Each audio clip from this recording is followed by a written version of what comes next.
serie titulada Jesús, paz para el afligido.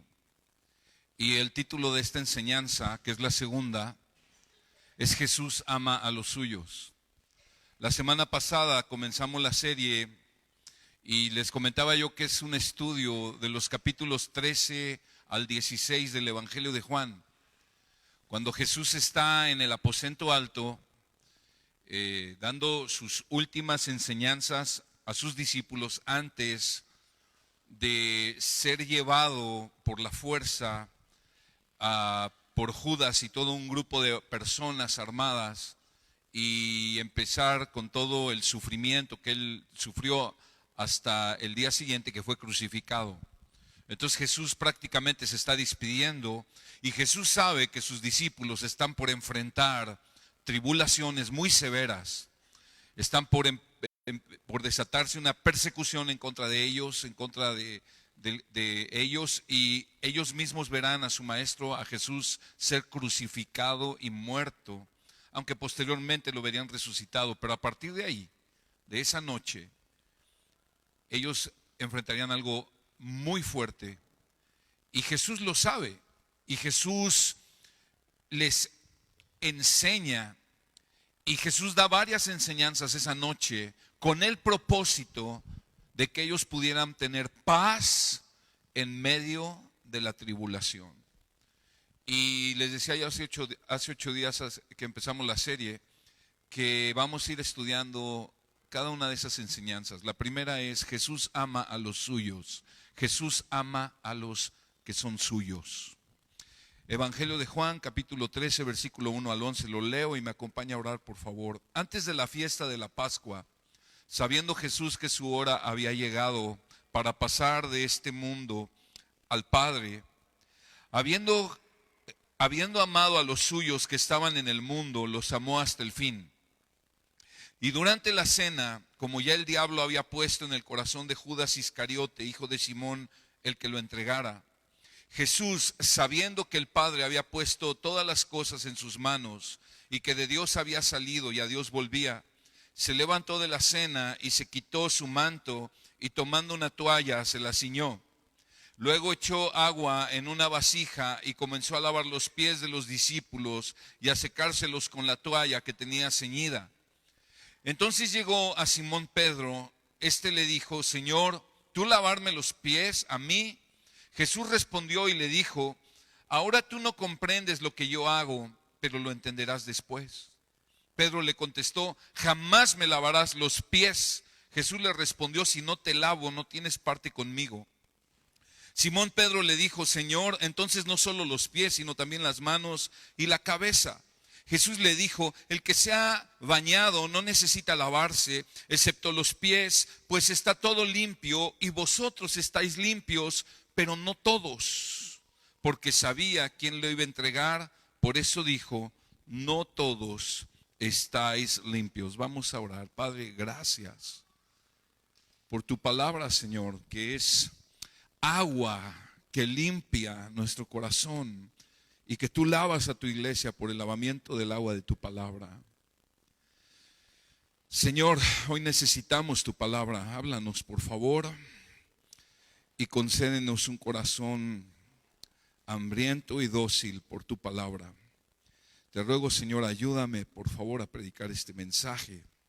Ponemos todo esto en tus manos, Padre, en el nombre de Jesús. Amén.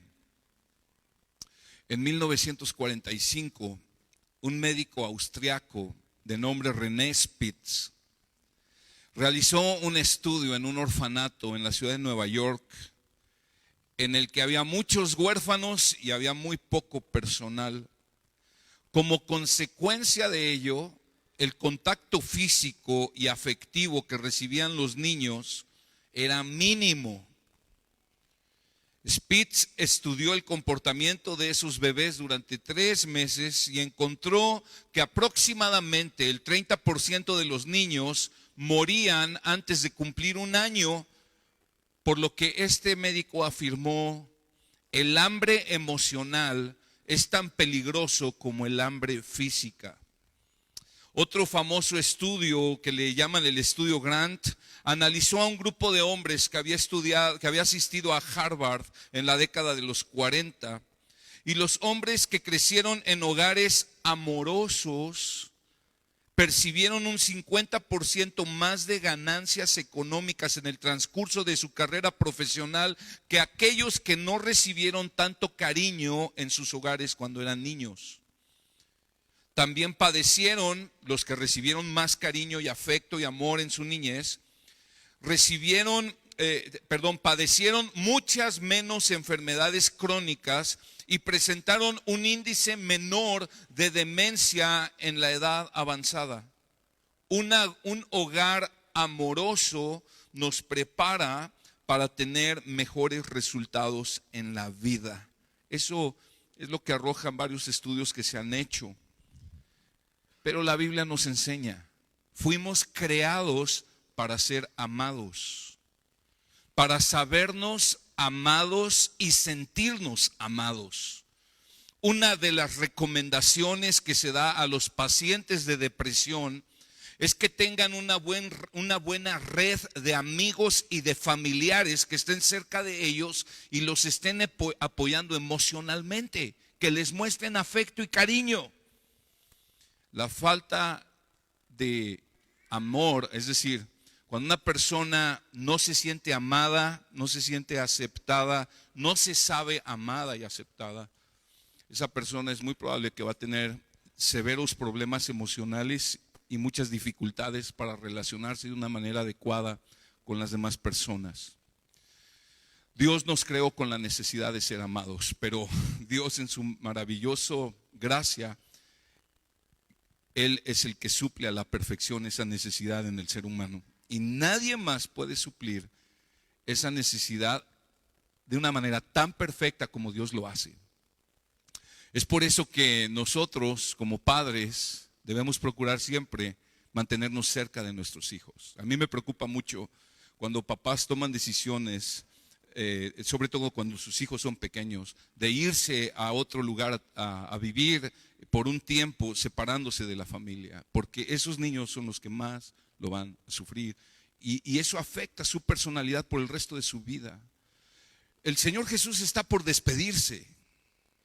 El Señor Jesús está por terminar su ministerio terrenal y Él entonces quiere asegurarse de que sus discípulos saben que son amados por Dios. Del capítulo 13 al capítulo 17, incluyendo el 17 que es la oración de Jesús por ellos, en 8 ocasiones les dice de diferentes maneras que son amados por Jesús y amados por el Padre. En 8 ocasiones, en esa misma noche. O sea, Jesús quería dejar algo bien claro, que Él los amaba. Y dice el versículo 1, antes de la fiesta de la Pascua, sabiendo Jesús que su hora había llegado para pasar de este mundo al Padre. Me encanta cómo dice, su hora había llegado para pasar de este mundo al Padre. Y mira que dice, habiendo amado a los suyos que estaban en el mundo, los amó hasta el fin. Wow. Jesús ama a los suyos. La Biblia enseña que Dios tiene un amor por todo el mundo.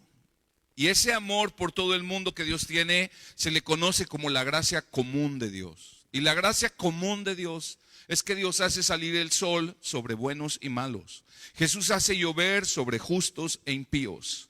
El Señor derrama una gracia común sobre todos los hombres, sean ateos, sean de cualquier creencia o sean creyentes genuinos de Cristo y de Dios. Dios derrama una gracia común en todos ellos que se manifiesta en muchas maneras. Pero la Biblia enseña que Dios tiene un amor especial por los que son suyos. Y esa manera en que Dios ama a los suyos es una manera diferente a cómo ama al resto del mundo. Dice el texto, como Jesús amó a los suyos que estaban en el mundo, los amó hasta el fin. Ahora la pregunta surge, ok, ¿y quiénes son los suyos? ahí había un grupo en ese momento de 12 personas, 12 discípulos, pero no todos eran suyos. Si tú leíste con atención el texto ahorita que empezamos, te das cuenta que Judas no era de los suyos, pero estaba ahí. Pero entonces, ¿quiénes son los suyos? Bueno, los otros 11 discípulos en ese momento eran los suyos, los de Jesús. Pero hoy en día, ¿quiénes son los que le pertenecen a Jesús? ¿Quiénes son los suyos, los de Jesús? Bueno, ahí mismo en Juan, vamos a viajar un poquito, capítulo 6, versículo 37, nos da una clave. Dice Juan 6:37, todo lo que el Padre me da vendrá a mí, y al que viene a mí no le echo fuera. Versículo 44 de ese mismo capítulo 6. Dice, ninguno puede venir a mí si el Padre que me envió no le trajere, y yo le resucitaré en el día postrero. ¿Quiénes son los que son de Jesús? Los que son traídos por el Padre a Jesús. Dice Jesús, ninguno puede venir a mí si el Padre no lo trae. Dice Jesús, todo el que a mí viene es porque el Padre me lo dio y yo no le echo fuera. ¿Quiénes son los que pertenecen a Jesús? Los que el Padre, los que Dios Padre los ha traído a Cristo. Es decir, ¿quiénes son los que son de Jesús? Los que son de Jesús por elección. ¿Elección de quién? Elección de Dios. De hecho, Jesús en Juan 15 dice, no me eligieron ustedes a mí, yo los elegí a ustedes. En Efesios capítulo 1 dice que fuimos elegidos por el Padre para ser predestinados y adoptados hijos suyos. Por todos lados la Biblia nos enseña que es Dios quien escoge quiénes son los suyos. Entonces, ¿quiénes son los suyos? Los que Dios escoge para que sean suyos. Pero también nos da otra clave en Juan capítulo 10, dale vuelta ahí a tu Biblia, Juan 10, versículo 11, dice el texto, está hablando Jesús, dice, yo soy el buen pastor su vida da, ¿por quiénes? No dice que por el mundo, dice que por las ovejas. Brinca al versículo 15. De igual manera, que el Padre me conoce, yo conozco al Padre y doy mi vida, ¿por quién? Por las ovejas. ¿Quiénes son los suyos? ¿Quiénes son los de Jesús? Aquellos por los que Cristo moriría. Número 1, son aquellos que han sido elegidos por Dios para pertenecer a Cristo. Número 2, son aquellos por quienes Cristo murió en la cruz del Calvario. Pero hay otra clave en Juan capítulo 1. Juan capítulo 1, versículo 12. Dice, mas a todos los que le recibieron, a los que creen en su nombre, les dio potestad de ser hechos hijos de Dios, los cuales no son engendrados de sangre, ni de voluntad de carne, ni de voluntad de varón, sino de Dios. Y este texto nos enseña quiénes son los de Jesús, quiénes son los suyos, aquellos que han nacido de nuevo, pero por voluntad de Dios. De hecho, nadie puede nacer de nuevo si no es por voluntad de Dios. Entonces, vamos poniendo todas estas piezas juntas. Cuando dice el texto, de la misma manera en que amó a los suyos, los amó hasta el fin. ¿Quiénes son los suyos? ¿Quiénes son aquellos a los que Jesús ama de una manera especial? Son aquellos que fueron dados por el Padre a Cristo, que fueron escogidos por el Padre, son aquellos por los que Cristo dio su vida en la cruz del Calvario, y son aquellos que son hijos de Dios por voluntad del cielo, por voluntad del Padre. ¿Está conmigo? Amado, si tú estás en Cristo, yo quiero decirte algo, tú no escogiste a Dios, Él te escogió a ti. Sí hubo un momento en que tú dices, no, pero es que yo decidí dar mi vida a Él. Sí, pero te voy a decir algo, la Biblia enseña que si Dios no te hubiera escogido a ti, tú no hubieras podido decidir dar tu vida a Él. Dios extendió la gracia en tu corazón para que tú rindieras tu vida a Cristo. Dios te dio la fe que salva para que pudieras creer en Él. Porque dice Efesios 2 que la fe y está hablando de la salvación, es un don de Dios. ¿Quiénes son los suyos? Son aquellos que le pertenecen a Jesús por elección del cielo, por elección de Dios. Por aquellos por los que Cristo murió y que son hijos de Dios por voluntad del Padre. ¿Por qué nos ama de esa manera? O sea, yo les he dicho otras veces, yo tengo o tenía a mí, cuando Dios me alcanzó, así ya casi 24 años, yo tenía amigos que se portaban mucho mejor que yo, que eran más morales que yo. ¿Por qué me escogió a mí? ¿Por qué el Señor nos ama de esa manera? ¿Qué mérito vio en mí? ¿Qué cualidad? La respuesta es, no, Dios no nos ama porque seamos dignos de ser amados. Él es santo y nosotros somos pecadores, todos sin excepción. Él es justo y nosotros somos injustos. Él es amor y muchos de nosotros, la mayoría, nosotros en general, muy seguido tenemos sentimientos de ira, de odio, y hay muchas formas de pecado en nuestra vida. Sin embargo, aún así, Él ama a los suyos. ¿Por qué? Bueno, vamos a ir viendo. Primera de Juan 4, versículo 10. Lo voy a ir leyendo y creo que lo van a ir poniendo en la pantalla, pero primera de Juan 4, 10 dice: en esto consiste el amor, no que en nosotros hayamos amado a Dios. Fíjate lo que dice: no en que nosotros hayamos amado a Dios, sino en que Él nos amó a nosotros y envió a su Hijo como propiciación por nuestros pecados. No nos ama, o no, Dios no decidió amarte con ese amor especial y hacerte su hijo porque Él vio que lo amaste primero. No, este texto enseña es que tú no amaste a Dios primero. Él te amó, Él murió por ti. Él te escogió antes de fundar el mundo. Antes de Dios crear el mundo, el universo y todo lo que existe, Dios en su mente te había escogido, que te iba a crear y que te iba a escoger para ser su hijo. Y Dios sabía de antemano todos los pecados y toda la vida que ibas a llevar, y aún así decidió escogerte. ¿Qué cualidad vio en ti?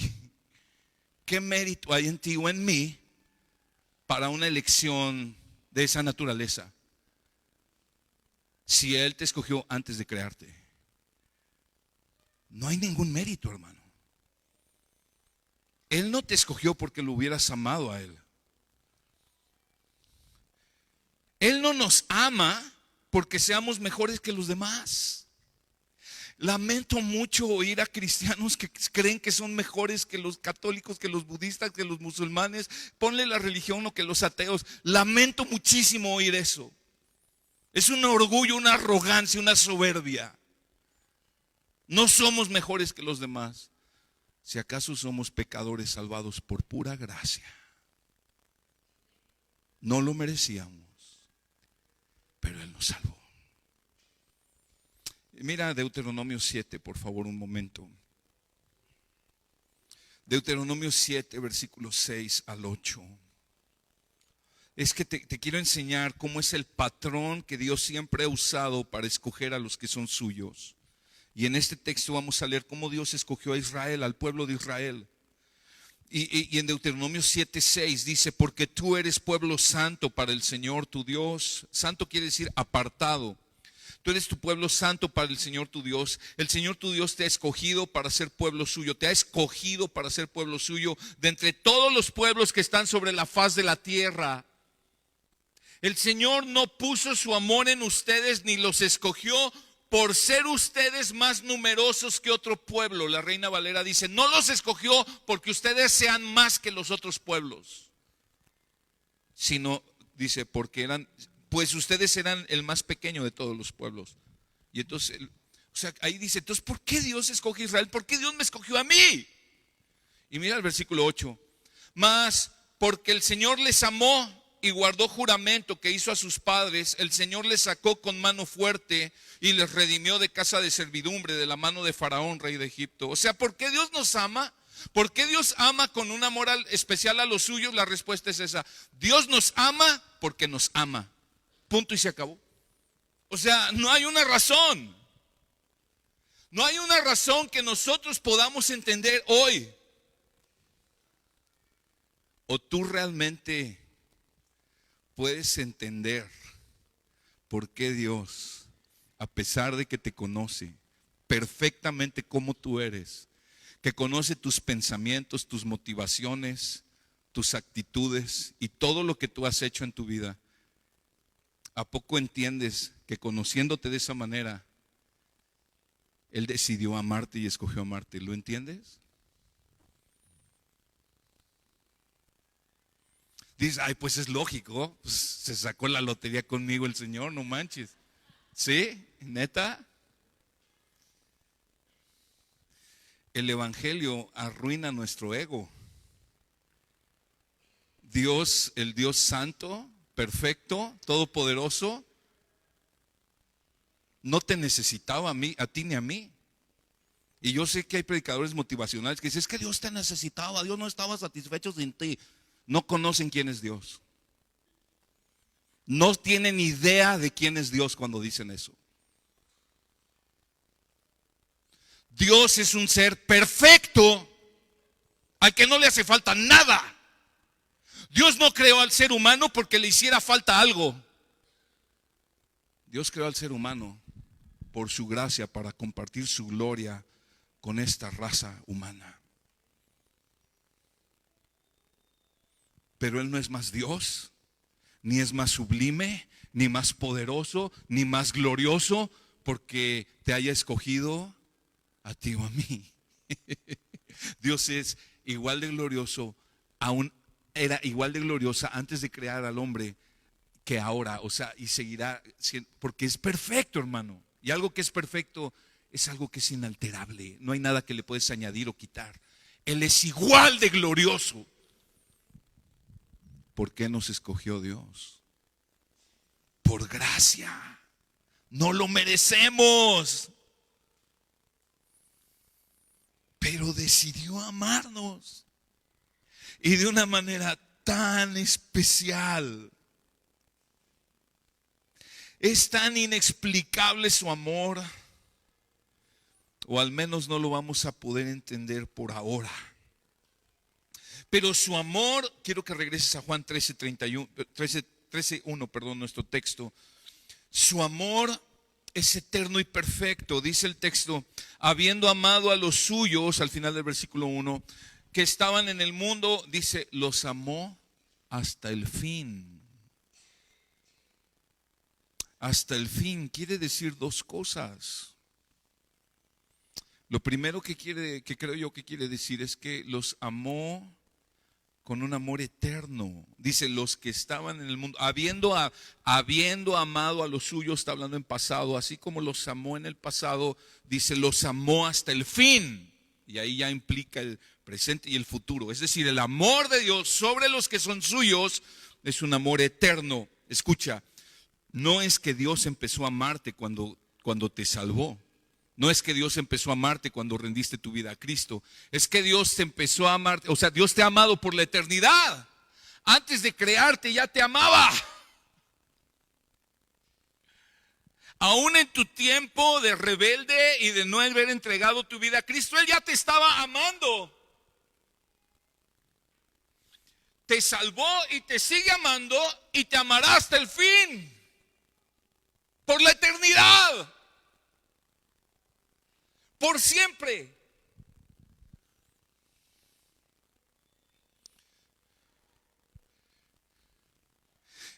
Él creó a los seres humanos a su imagen. ¿De qué manera amó al ser humano que nos creó a su imagen y semejanza? Él no creó así a los animales.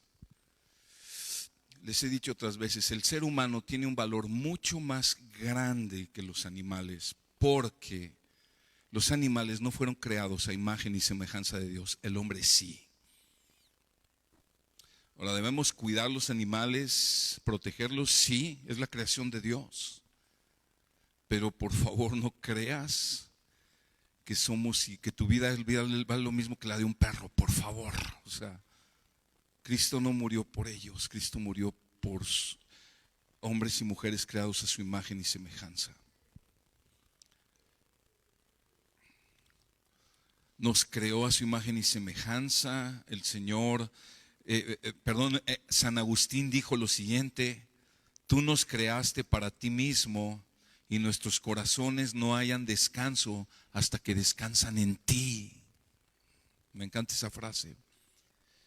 Podemos ver su amor en el pasado al habernos escogido para ser sus hijos. Podemos ver su amor al habernos no solo escogido, sino que nos trajo a Cristo. Su Espíritu Santo operó en nosotros, nos atrajo a su Hijo Jesucristo. Podemos ver su amor al morir, al haber muerto hace 2000 años, Cristo en la cruz por nosotros, en nuestro lugar, por nuestros pecados, para darnos vida junto a Él. La Trinidad nos ama. El Padre nos amó al crearnos, al escogernos. El Espíritu Santo nos amó al atraernos a Cristo y al operar en nuestra vida, regenerarnos, hacernos nacer de nuevo. Y el amor de Cristo se manifiesta cuando Él murió en la cruz por nosotros. Pero ahí cuando dice los amó hasta el fin, no solo habla de tiempo, pero habla también de calidad. Porque esa palabra perfección en el griego es la palabra telos, que significa perfección. Lo que está diciendo es que cuando dice los amó hasta el fin, está diciendo les manifestó la total magnitud de su amor. Les amó con un amor perfecto. Los amó hasta la perfección. Nadie te ha amado de esa manera, ni te va a amar de esa manera, solo Dios. Nadie. Los discípulos tenían que estar seguros esa noche de que eran amados por Jesús y por su Padre, porque eso era lo que los iba a sostener en medio de todo el resto de su vida y de la tribulación. Ese amor que tú sientes que necesitas,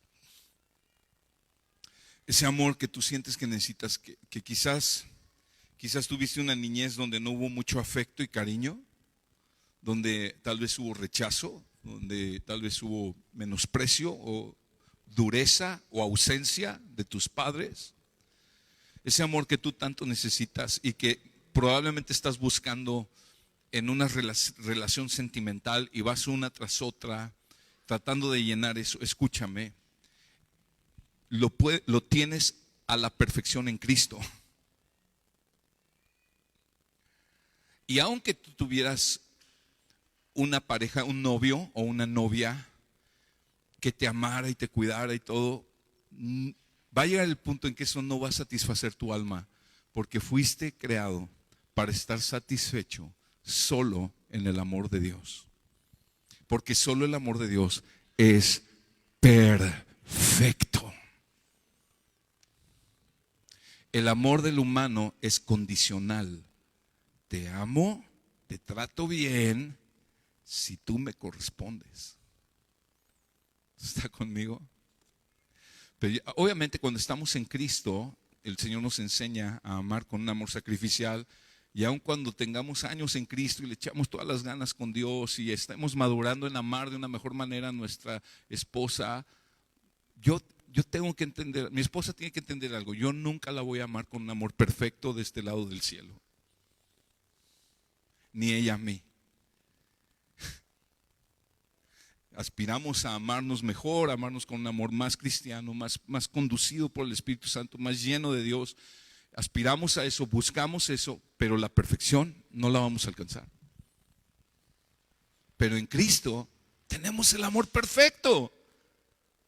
De la manera en que amó a los suyos, los amó hasta el fin. ¿Y cuál es el efecto de su amor? Primera de Juan 4:18 nos dice, Primera de Juan 4:18 nos dice: en el amor no hay temor, sino que el perfecto amor echa fuera el temor, porque el temor involucra castigo y el que teme no es hecho perfecto en el amor. O sea, en el contexto de ese pasaje de Primera de Juan 4, está hablando del juicio de Dios. Y lo que está diciendo es esto: aquellos que saben que están bajo el perfecto amor de Dios, aquellos que son de Dios y que son amados por la perfección del amor de Dios, dice, ese amor de Dios echa fuera el temor. ¿El temor a qué? El temor a ser condenado al infierno.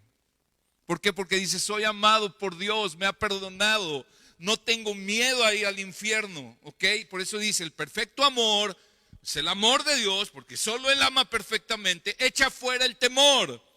Pero yo creo que si el perfecto amor de Dios echa fuera el temor de ser condenado al infierno, yo creo, hermano, que el perfecto amor de Dios echa fuera toda clase de temor en nuestra vida. Toda clase de temor. El temor a la economía, el temor a la enfermedad, el temor a perder un ser querido, el temor a la muerte. Cuando el perfecto amor de Dios llena tu corazón, todo temor y ansiedad, depresión que atormenta tu alma, se disipa, porque sabes que eres amado por el ser más maravilloso y perfecto que existe.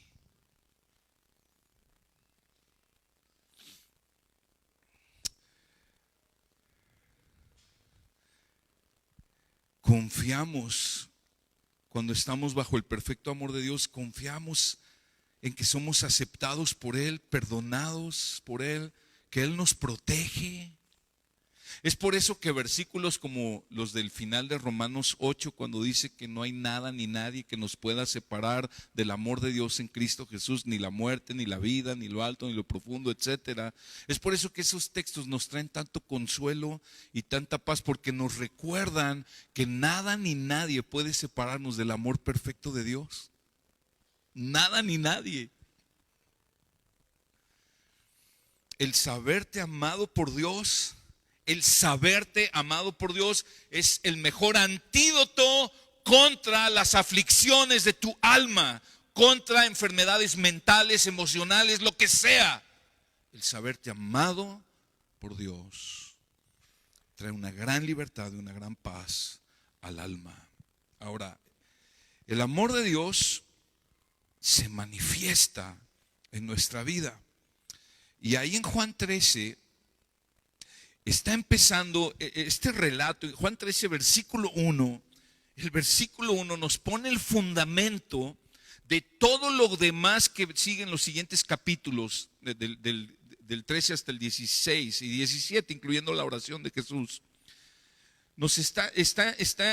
Ese texto está dejando ver esto. Todo lo que Jesús enseñó esa noche tiene el fundamento del amor que Cristo tiene por sus discípulos. Todo lo que Jesús les enseñó esa noche eran maneras de manifestarles cómo les estaba amando y cómo nos ama a nosotros hoy. Quiero que leas algunos textos conmigo. Por ejemplo, ya vimos ahí que, por ejemplo, en el versículo 1 dice que el amor de Dios nos hace suyos, ¿verdad? ¿Qué más vemos ahí? Vemos más adelante que Jesús de pronto lava los pies de sus discípulos. Ahorita vamos a hablar un poco de eso. Pero mira el 14, versículo 1. Capítulo 14, 1 dice: no se turbe vuestro corazón, creen en Dios, crean también en mí. En la casa de mi Padre hay muchas moradas, si no fuera así les hubiera dicho, porque voy a preparar un lugar para ustedes, y si me voy y preparo un lugar para ustedes, vendré otra vez, les tomaré conmigo, para que donde yo estoy, allí también estén ustedes. O sea, el amor de Jesús está llevándole a prometerles que aunque ya se va a ir a preparar una morada celestial para ellos, va a regresar por ellos y los va a llevar a casa. Pero ¿qué más? Ahí mismo en el capítulo 14, versículo 13 y 14, les está diciendo, les está asegurando que va a responder sus oraciones. Y todo lo que pidan en mi nombre lo haré, para que el Padre sea glorificado en el Hijo. Y si me piden algo en mi nombre, yo lo haré. ¿Cuánto nos ama de Jesús? ¿Cuánto estaba amando Jesús a sus discípulos y nos ama a ti y a mí hoy? que dice, si algo piden en mi nombre, yo lo haré. Además, ahí mismo en el 14, versículos 16 y 17, les promete que les daría su Espíritu Santo. Yo rogaría al Padre y les dará otro consolador para que esté con ustedes para siempre. Es decir, el Espíritu de verdad, a quien el mundo no puede recibir porque ni le ve ni le conoce, pero ustedes sí le conocen porque mora con ustedes y estará en ustedes. Promete darles el Espíritu Santo, y sabemos que nosotros, cuando entregamos nuestra vida a Cristo, el Espíritu Santo viene a morar en nosotros. Pero además les da su paz, versículo 27, ahí mismo de ese capítulo 14. La paz les dejo, mi paz les doy, no se las doy como el mundo la da, no se turbe su corazón ni tengan miedo. Además les dice que va a dar su vida por ellos, capítulo 15, versículo 13. Nadie tiene un mayor amor que este, que uno dé su vida por sus amigos. En el versículo 16, ahí mismo en Juan 15, les dice que Él los escogió. Ustedes no me escogieron a mí, yo los escogí a ustedes. Y todo lo que Jesús les está enseñando esa noche tiene un fundamento. Y el fundamento es que como amó a los suyos, los amó hasta el fin. El amor de Jesús es más que palabras, es amor en acción. Y entonces Jesús hace algo tremendo. Regrésate al capítulo 13. Y ahí en el versículo 4, se levantó de la cena y se quitó su manto y tomando una toalla se la ciñó. Luego echó agua en una vasija y comenzó a lavar los pies de sus discípulos y a secárselos con la toalla que tenía ceñida. O sea, los primeros 3 versículos son una introducción, nos explican el amor de Jesús, habla un poco de Judas, el traidor. Pero llega un momento en esas, están cenando, es lo que se conoce como la última cena. Al parecer ya había Jesús partido el pan, repartido el vino, y de pronto Jesús se pone de pie, se quita su manto, toma una toalla, se la ciñe, echa agua en un recipiente y empieza a lavar los pies de los discípulos. Y yo quiero explicarte un poquito, porque a lo mejor suena raro para nosotros. En ese tiempo las calles no estaban pavimentadas. En ese tiempo las calles eran de tierra. En ese tiempo no usaban tenis Nike, ni usaban botas, usaban sandalias. En ese tiempo no andaban en su carro. La mayoría de la gente caminaba por grandes distancias. La mayor parte del tiempo caminaban. Entonces sus pies estarían llenos de tierra. Estarían bien sucios. Y luego ellos cuando se sentaban a comer no tenían una mesa como lo que tenemos ahora. Porque en esos lugares lo que acostumbraban era poner una mesa, pero a nivel de suelo, donde todos se reclinarían en el suelo, se acostarían en el suelo así de lado y empezarían a comer. Entonces imagínate, estos dos están ahí sentados alrededor de la mesa y entonces estoy aquí reclinado y aquí tengo, mira, los pies de mi compa. Y así están todos. Así se acostumbraba. Pero entonces se acostumbraba que cuando un buen anfitrión tenía algún huésped, el siervo de esa casa de más bajo rango, o sea, un esclavo, se ocupaba de lavar los pies del visitante. Era una muestra de afecto y de honra al visitante. Pero nunca lo hacía el anfitrión, siempre lo hacía el siervo de más bajo rango. El esclavo de más baja categoría era el que lavaba los pies. Los discípulos no se lavarían los pies unos a otros. A nadie se le ocurriría eso. Eso era algo para los esclavos. Pero entonces Jesús se levanta y lava los pies de sus discípulos. Y entonces podemos ver el amor de Jesús es un amor humilde. Es un amor humilde, de la manera más humilde posible. Jesús llevando a cabo, Jesús siendo el Señor, el Rey de Reyes y Señor de Señores, el Creador de todo, se pone a lavar los pies de sus discípulos, incluyendo a Judas.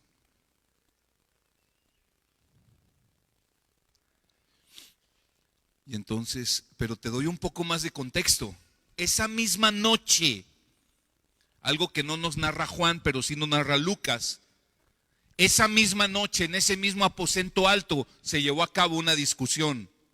Está en Lucas 22, te la voy a leer, del 24 al 30. Quiero que escuches con atención esta discusión. Dice ahí: se suscitó también entre ellos un altercado sobre cuál de ellos debía ser considerado el mayor. Y Jesús les dijo: los reyes de los gentiles se enseñorean de ellos, y los que tienen autoridad sobre ellos son llamados bienhechores. Pero así no es entre ustedes. Antes el mayor entre ustedes hágase como el menor, y el que dirige como el que sirve. Porque ¿cuál es mayor, el que se sienta a la mesa o el que le sirve? No es el que se sienta a la mesa. Sin embargo, entre ustedes yo soy como el que sirve. Ustedes son los que han permanecido conmigo en mis pruebas, y así como mi Padre me ha otorgado un reino, yo se los otorgo, que coman y beban a mi mesa en mi reino, y se sentarán en tronos juzgando a las 12 tribus de Israel. O sea, están discutiendo estos: Jesús, ¿quién va a ser el mayor en tu reino? No, voy a ser yo. No, ¿qué va a ser este? No, ¿qué va a ser el otro? Están peleando.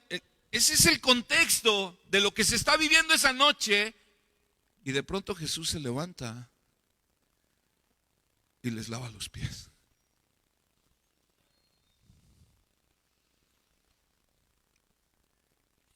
Les está haciendo ver que su reino no tiene que ver nada con el reino de este mundo, que su reino no tiene nada que ver con competencias y envidias y ver quién es el más chipocludo, que su reino consiste en servir humildemente a los otros como si los otros fueran mayores que yo. Muchas veces la iglesia está llena de un espíritu mundano de competencia, envidia, celos, crítica, compitiendo para ver quién es el que más figura. Pero Jesús da una gran lección. Él nos ama con un amor humilde. Nos sirve. El día de hoy el Señor sigue sirviéndote. Y vemos entonces aparece Pedro en escena. Siempre Pedro tiene que aparecer en escena. Versículo 6, estamos en nuestro texto de Juan 13. Entonces llegó a Simón Pedro, y éste le dijo: Señor, ¿tú lavarme a mí los pies? Y yo creo que en esa primera reacción de Pedro hay cierta humildad en Pedro. O sea, Pedro no podía concebir que su glorioso maestro Jesús se rebajara tanto para lavarle los pies. Pensó que el hecho de que Jesús lavara pies era un oficio demasiado inferior para Cristo. Era como: Señor, por favor, ¿cómo tú vas a lavar mis pies? Y Jesús responde: ahora tú no comprendes lo que yo hago, pero lo comprenderás después. Y entonces Pedro pasa de la humildad a un orgullo machín, porque dice: jamás me lavarás los pies. Así ya machín.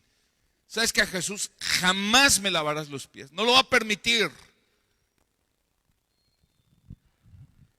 Y entonces Jesús le dice: si no te lavo, no tienes parte conmigo. Pero fíjate cómo hay una delgada línea cuando nuestro corazón no está bien plantado en Dios.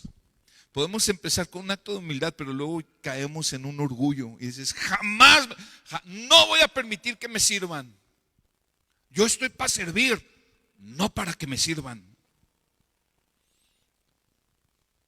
Se requiere humildad para dejar ser servido, para que te sirvan.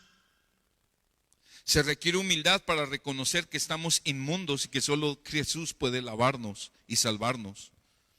Es común oír a personas decir, eso del cristianismo funciona bien para gente que está muy mal, ¿no? Sí, para el borracho, para el drogadicto, para el adúltero, para el fornicario. Ay, pobrecitos, qué bueno que van a tu religión.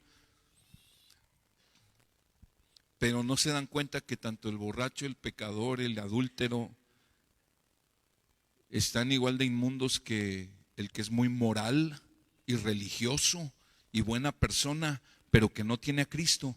Delante de Dios está igual de inmundo, igual de perdido. Se requiere humildad para permitir que Jesús nos lave. Es un amor humilde, pero es un amor que purifica, porque entonces Jesús ya explica ahí mismo en el versículo 8, jamás me lavarás los pies. Jesús le responde, si no te lavo, no tienes parte conmigo. Y ¿sabes qué, hermano?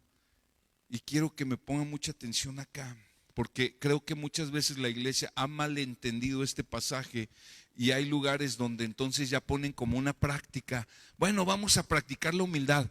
Tráiganse los botes de agua, vamos a lavarnos los pies unos a otros y piensan que ya con eso vamos a ser humildes. Jesús estaba llevando algo más profundo. Jesús no estaba queriendo implementar una ceremonia de lavamiento de pies y ahora nos vamos a lavar los pies.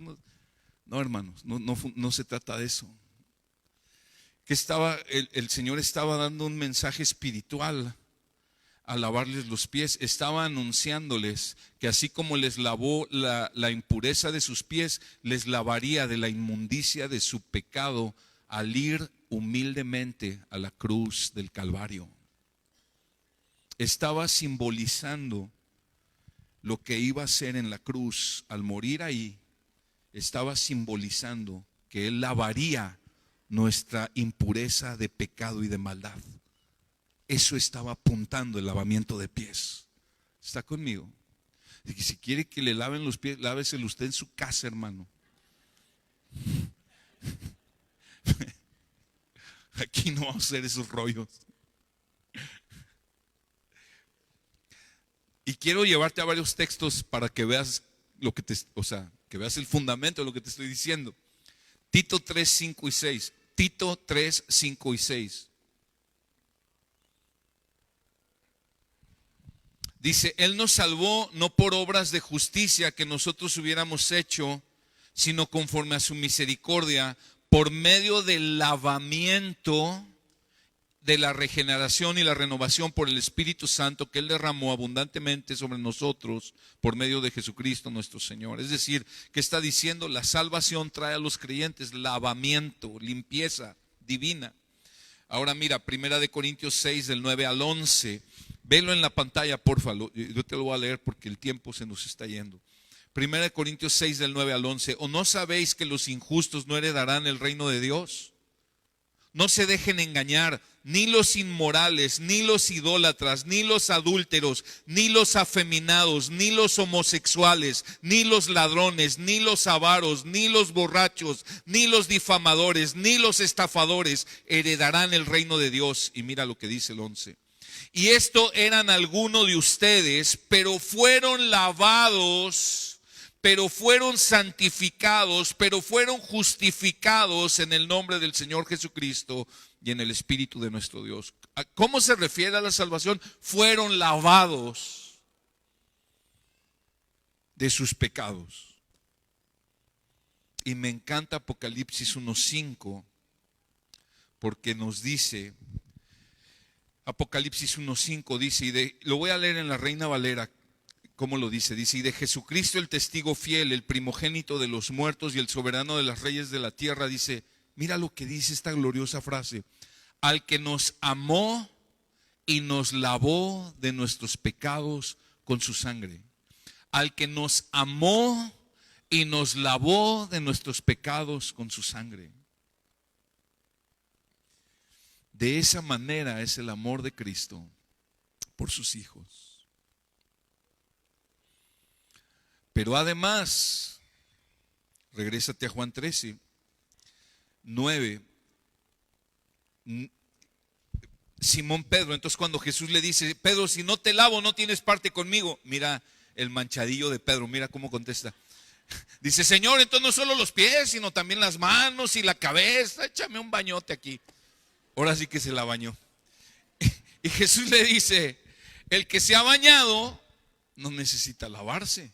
Y está hablando Jesús en un sentido espiritual. O sea, Jesús no estaba literalmente, o sea, sí lavó literalmente los pies, pero no estaba estableciendo un rollo de ahora se van a lavar los pies. No, está hablando de algo espiritual que está enseñando. Y dice: el que se ha bañado no necesita lavarse, excepto los pies, pues está todo limpio y ustedes están limpios, pero no todos, como uno que estoy viendo. Ay, se le quedó viendo a Judas. Casi le hizo así, pero no. ¿A qué se refiere? El que se ha bañado no necesita lavarse. Está diciendo el que ya nació de nuevo, el que sus pecados le han sido perdonados, el que ya nació de nuevo, el que ya está unido a mí, o sea, Cristo, ya no necesita lavarse sino los pies, excepto los pies. ¿A qué se refiere excepto los pies? Está hablando otra vez con simbolismos. ¿A qué está hablando? Está hablando que aunque ya nací de nuevo, ya soy hijo de Dios, Él me ha perdonado, yo sigo caminando en este mundo, y caminando en este mundo me sigo contaminando de pecados de este mundo.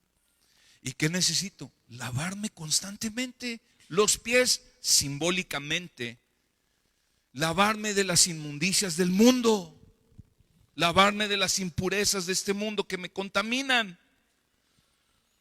¿Para qué? Para poder mantener mi comunión con Dios de una manera sana, de una manera clara. ¿Y cómo nos limpia los pies en el andar en este mundo? Yo veo dos maneras claritas en la palabra. La primera de ellas está en Primera de Juan 1:9, te lo leo. Primera de Juan 1:9 dice: si confesamos nuestros pecados, pon atención, si confesamos nuestros pecados, Él es fiel y justo para perdonarnos los pecados y para limpiarnos de toda maldad. La primera manera en que vamos limpiando nuestros pecados, que ya viniste a Cristo, ya naciste de nuevo, Él te perdonó, te limpió, te lavó con la regeneración, el nuevo nacimiento, todo lo que leímos hace un momento. Pero estoy caminando en el mundo, todavía me contamino, todavía peco. Y ¿sabes qué? Debo confesar mis pecados constantemente. ¿Con quién? Con Dios. El cristiano es una persona que todos los días se está arrepintiendo de sus pecados. Todos los días. No, es que el día que yo me arrepentí, hace chorrocientos años, le entregué mi vida a Cristo y desde ahí ya no se ha vuelto a arrepentir. Pues mentira, a lo mejor no está ni en Cristo. Porque cuando tú estás en Cristo, el Espíritu Santo te está redarguyendo a cada rato de pecado. A mí así me pasa.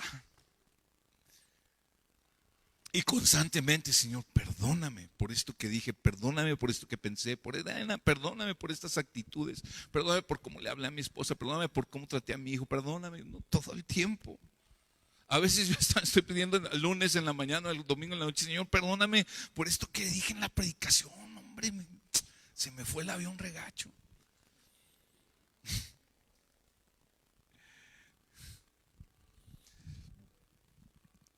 Y la segunda manera, la primera entonces es confesando nuestros pecados. La segunda manera es que Él nos limpia con su palabra. Efesios 5:25 al 27, maridos amen a sus mujeres. Efesios 5, el 25 al 27, maridos amen a sus mujeres así como Cristo amó a la iglesia y se dio a sí mismo por ella para santificarla, habiéndola purificado por el lavamiento del agua con la palabra, a fin de presentársela a sí mismo como una iglesia en toda su gloria, sin que tenga mancha ni arruga ni cosa semejante, sino que fuera santa e inmaculada. Y dice el texto que Él nos lava con el agua de su palabra. Somos limpiados con Jesús, por Jesús, cuando su palabra es revelada a nuestro corazón. Así es de que si te dicen: ya te lavaron el coco ahí, les debes de decir: sí, gracias a Dios por traer un cochinero machín. Y Dios me sigue lavando todavía. Entonces, gloria a Dios que nos lava el coco, hermanos, con su palabra.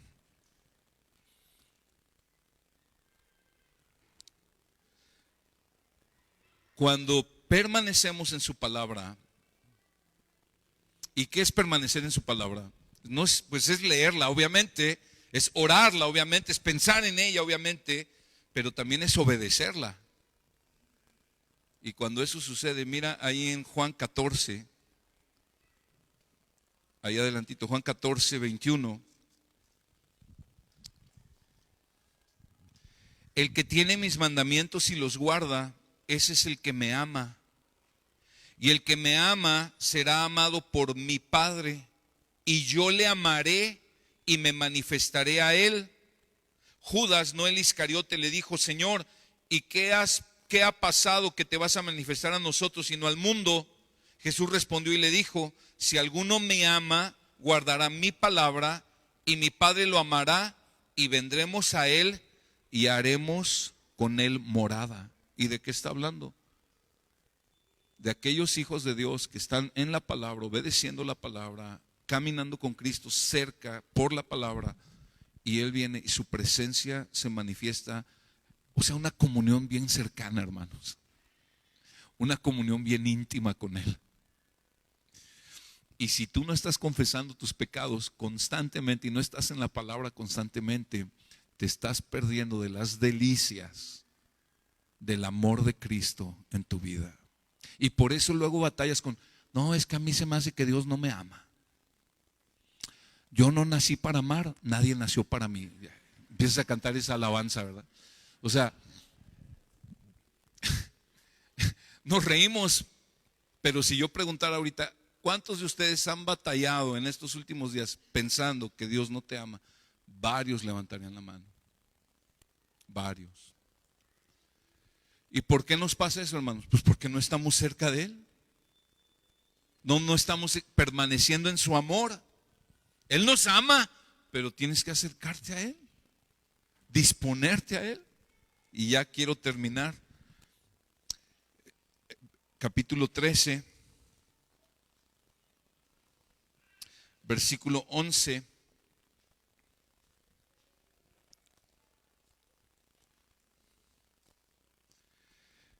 Dice, bueno, al final del 10 dice: y ustedes están limpios, pero no todos, porque sabía quién le iba a entregar. O sea, Judas, ¿verdad? Dice, por eso dijo: no todos están limpios. No todos están limpios. Esto es tremendo, y con esto vamos a terminar nuestro pasaje. ¿A quién se estaba refiriendo Jesús con no todos? No todos están limpios. Fíjate, Judas estaba ahí. Judas experimentó el amor de Jesús. Judas, oye, Jesús le lavó sus pies, pero Judas nunca respondió al amor de Jesús. Judas nunca amó a Jesús. Lo traicionó y después, con un remordimiento de conciencia, fue y se ahorcó. A Judas no lo limpió el hecho de estar con los demás discípulos. Así como el día de hoy, el hecho de estar en la congregación no te limpia de tus pecados.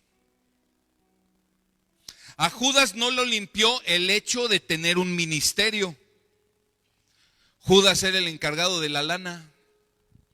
Él llevaba las ofrendas y dice que se las robaba. Era uña, que en el hebreo quiere decir ladrón. Se las clavaba. Judas predicó. Judas oró por enfermos y sanaron. Judas echó fuera demonios. ¿Has leído que Jesús los mandaba de dos en dos? Judas iba entre ellos. El hecho de tener ministerio no lavó de sus pecados a Judas, así como el día de hoy. No por tener un ministerio tus pecados han sido lavados y perdonados. El ministerio no lava pecados. A Judas no lo limpió el hecho, esto está grueso, a Judas no lo limpió de sus pecados el hecho de que Jesús le lavara los pies. Porque ese lavamiento de pies en sí mismo no quitaba los pecados. Lo que quita los pecados y los limpia es la fe puesta en Jesucristo. Y hay muchos creyentes hoy en día. Hay muchas personas hoy en día que vienen a las reuniones en muchas iglesias y Jesús se está moviendo en su iglesia, sirviendo a su iglesia, lavando pecados, y ellos están ahí presentes, pero como no rinden su vida a Cristo, no son lavados de sus pecados, siguen inmundos. Judas en realidad nunca rindió su vida al Señor, nunca amó a Jesús. Yo te pregunto hoy, ¿estás limpio de tus pecados? ¿Amas a Jesús? No te preguntes tus pecados. Descansa en su obra, descansa en su perdón. Ruégale que te cambie y que te ayude para vivir una vida rendida a Él.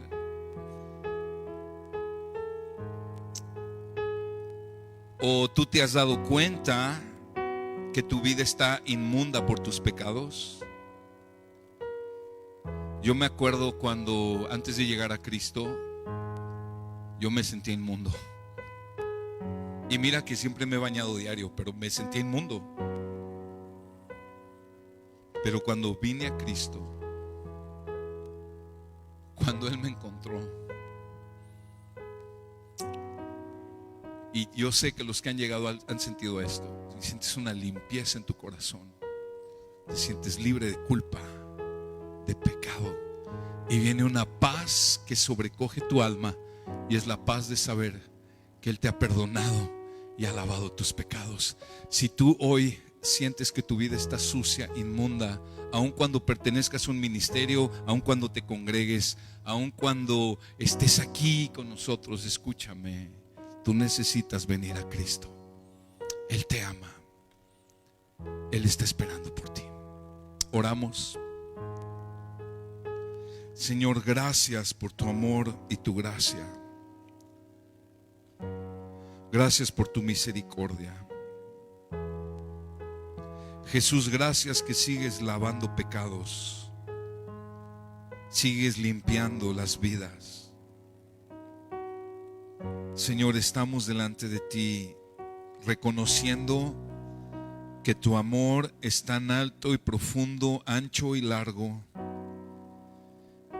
que no alcanzamos a comprenderlo. Pero Señor, ayúdanos a creer que tú nos amas como tu palabra dice que nos amas.